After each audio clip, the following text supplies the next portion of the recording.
En fait, depuis la fin des années 70, c'est la sortie des films comme Star Wars. Et on fantasme un peu tous sur l'arrivée prochaine de robots compagnons dans nos foyers. Mais on constate qu'on est en 2014 et on les attend toujours. Donc ça, c'était avant. C'était avant que Blue Frog Robotics, la société que j'ai cofondée et dont je suis le président, développe Buddy, un petit robot compagnon connecté pour toute la famille. Mais justement, contrairement un petit peu à toutes les vitrines technologiques ou les robots qu'on peut voir fleurir un petit peu partout en ce moment, il est vraiment conçu pour être à la fois abordable et répondre aussi aux vrais usages de notre quotidien. Personnellement, ça fait plus de 15 ans que je développe des robots plutôt pour l'industrie, des robots de service. Et puis, on est avec une grosse activité dans l'assistance aux personnes âgées.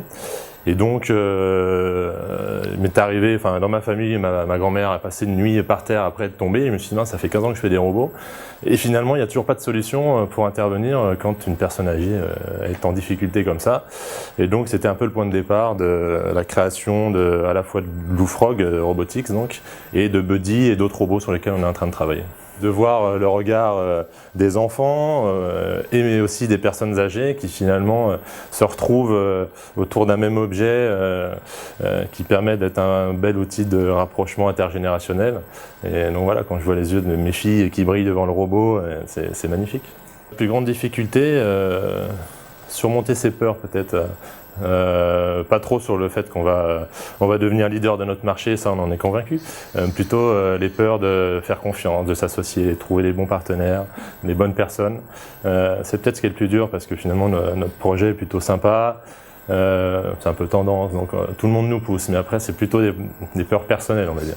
Prochaine étape, là on est en train de travailler sur l'industrialisation du robot, celui-là est un prototype et on est en train de faire une levée de fonds, on travaille sur une levée de fonds, donc s'il y a des gens intéressés, qui n'hésitent pas à me contacter, et pour qu'on puisse commercialiser le robot en deuxième semestre de l'année prochaine.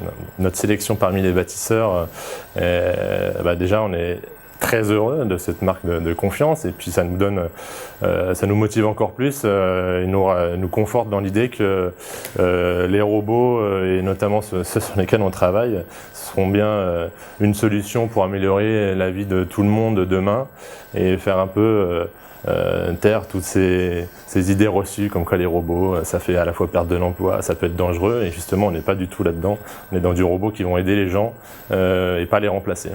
Je pense qu'il faut se lancer, c'est la meilleure des périodes. En ce moment, le contexte n'est pas évident et justement être un peu maître de son destin, ça n'a pas de prix, je pense. Donc, il ne faut pas hésiter. En plus, on a la chance en France d'avoir vraiment tout un écosystème qui aide les créateurs d'entreprises.